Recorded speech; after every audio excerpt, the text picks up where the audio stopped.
The Drift Ruption 2026 season lived up to expectation as over 20 drifters competed for podium spots and points for the championship.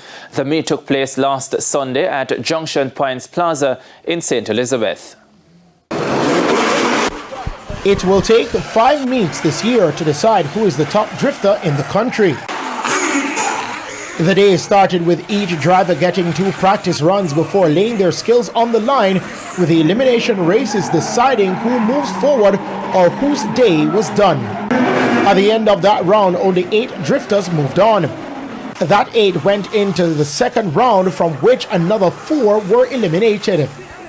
Among them making way was the current drift king Cleve Cutterhype Otti, who had to settle for the 5th position, thus missing out on the top 4.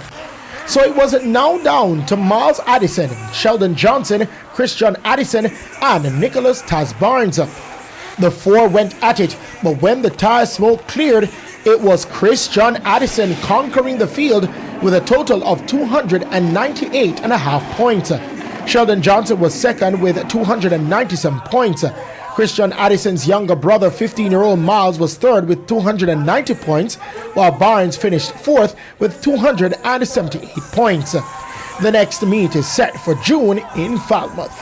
Christopher Scott, TVJ Sports.